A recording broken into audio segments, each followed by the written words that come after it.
नमस्कार, आप देख रहे हैं सीमांचल की आवाज और मैं हूं पूजा आपके साथ। शिक्षा और ज्ञान की पहचान बनने वाला किशनगंज के ठाकुरगंज का सार्वजनिक पुस्तकालय पिछले 31 वर्षों से अधूरे सपने की तरह खड़ा है। हैरानी की बात यह है कि पुस्तकालय के लिए 1991 में जमीन दान दी गई। सरकारी राशि से भवन भी बनकर तैयार हो गया, लेकिन आज तक उसका ताला नहीं खुला। न भवन का हस्तांतरण हुआ और न ही पुस्तकालय आम लोगों के लिए शुरू हो सका। इस वजह से हजारों विद्यार्थी प्रतियोगी परीक्षाओं की तैयारी कर रहे युवा और पुस्तक प्रेमी आज भी आधुनिक सार्वजनिक पुस्तकालय की सुविधा से वंचित है। स्थानीय शिक्षाविद प्रोफेसर दिलीप यादव बताते हैं कि सार्वजनिक पुस्तकालय की शुरुआत आदर्श मध्य विद्यालय परिसर से हुई थी। बाद में इसे रानी सती मंदिर परिसर में स्थानांतरित किया गया, लेकिन वहां भी यह लंबे समय तक संचालित नहीं रह सका। इसके बाद शहरवासियों ने स्थायी भवन बनाने का संकल्प लिया।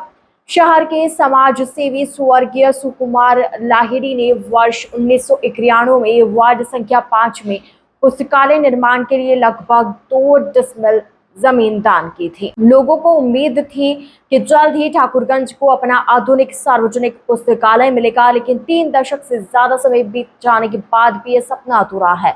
लंबे प्रयासों के बाद स्नातकोत्तर विधान परिषद सदस्य डॉक्टर NK यादव की निधि से पुस्तकालय भवन का निर्माण कराया गया।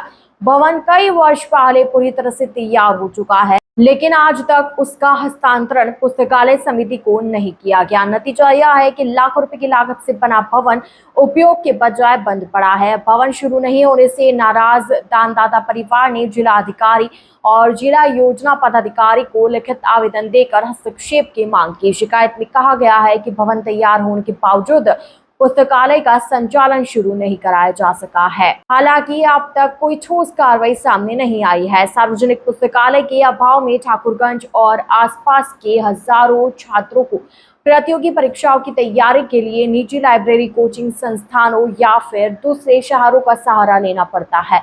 आर्थिक रूप से कमजोर विद्यार्थियों के लिए यह स्थिति और भी चुनौतीपूर्ण है। शिक्षाविद प्रदीप दत्ता का कहना है कि डिजिटल दौर में भी पुस्तकालयों का महत्व कम नहीं हुआ है। पुस्तकालय केवल किताबों का संग्रह नहीं, बल्कि अध्ययन, शोध और बौद्धिक विकास का केंद्र होता है। नई पीढ़ी को पढ़ने की संस्कृति से जोड़ने के लिए सार्वजनिक पुस्तकालयों का जल्द शुरू होना बेहद जरूरी है। जब जमीन दान हो गई, भवन बन गया और करोड़ों नहीं तो लाखों रुपए खर्च हो गए, फिर आखिर 31 साल बाद भी ठाकुरगंज का सार्वजनिक पुस्तकालय क्यों बंद है? अब स्थानीय लोग और छात्र प्रशासन से मांग कर रहे हैं कि जल्द से जल्द भवन का हस्तांतरण कर पुस्तकालय का संचालन शुरू कराया जाए, ताकि ज्ञान का यह केंद्र फिर से विद्यार्थियों और समाज के लिए खुल सके। किशनगंज अब बदल रहा है और अब आपके बिजनेस को भी चाहिए एक बड़ी पहचान। Bus stand, day market, flyover, पश्चिम पाली, हॉस्पिटल रोड, लहरा चौक जैसी प्राइम लोकेशंस पर कराइए अपने ब्रांड की दमदार ब्रांडिंग, जहां हर दिन हजारों लोगों की नजर जाएगी सीधे आपके बिजनेस पर। A1 इंडस्ट्रीज, आज ही संपर्क करें। किशनगंज के पेरेंट्स, अब बच्चों के ब्राइट फ्यूचर के लिए क्वालिटी एजुकेशन और सही गाइडेंस यही मिलेगा।